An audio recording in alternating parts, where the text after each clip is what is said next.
Hey, how's it going everyone? I'm Martin and welcome back. So today is Bungie Day. Happy Bungie Day everyone. Now, since this is a community day, don't really expect any sort of big reveals or any sort of Destiny 2 info from Bungie. However, today we have another info drop from IGN and their first impressions of Destiny 2 in the form of an article. So let's get into this. So first off, they talk about the story and how Bungie has blended the narrative into the world and how we'll discover pieces of lore peppered throughout. For example, while exploring Nessus, they were given a side quest from Failsafe to locate recordings left behind by early explorers. These recordings describe their struggles after a crash landing and give us a peek at the early struggles humanity endured in Destiny as they ventured out into the unknown. Now, one way Bungie are giving players more things to do in PvE are through flashpoints. These are weekly activities where one location will be featured as your main point of interest. You'll be rewarded for completing tasks such as public events and even given Nightfall tier rewards.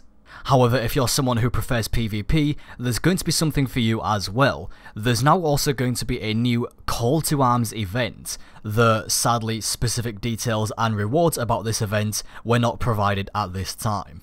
Now, these are all part of the new milestone system pushing you in the right direction. Milestones are how you'll track your main goals in Destiny.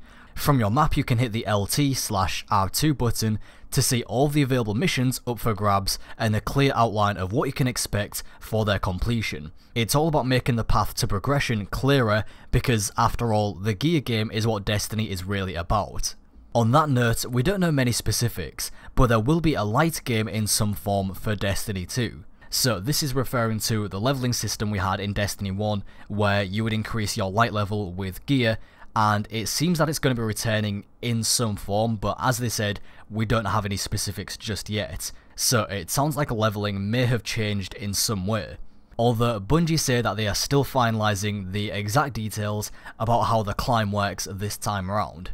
We do know that engrams drop allowing you to collect new gear and grow your Guardian, but beyond that they were vague.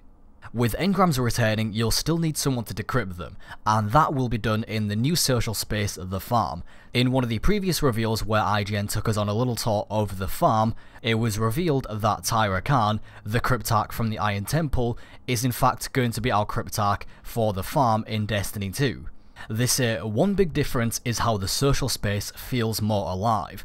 It will not remain stagnant. As you advance the story, new characters will enter, such as the elusive Hawthorne, among others, and there will be mini events allowing you to get special effects to stand out from the rest. The space can also hold 26 players at once, 10 more than the original social spaces, meaning it's going to be a very happening spot.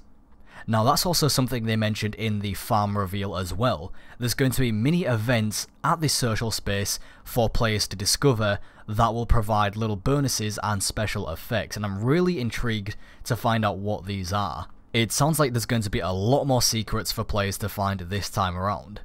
Now, a couple more details here from the article. They say the control game mode in the Crucible feels faster paced, and they'll be talking more about this and PvP on the 10th of July, so stay tuned for that reveal.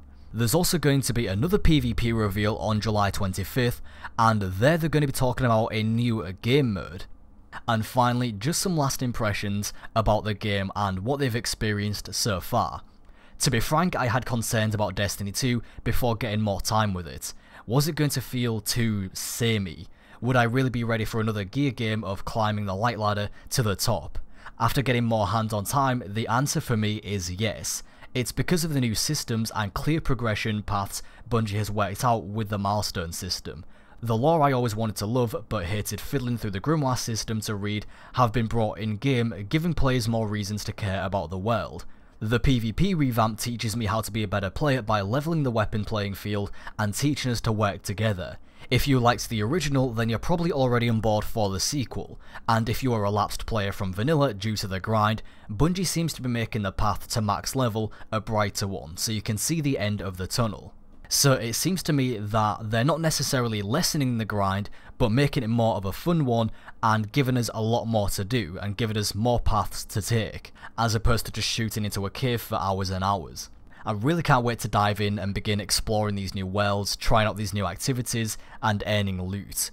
So that is all for this video. The next reveal is on July 10th, so just a few days away from now, so be sure to stay tuned to keep up with that. As always, I do hope that you enjoyed this video and found it informative. Likes are greatly appreciated. Thank you all very much for watching, and I'll talk to you next time.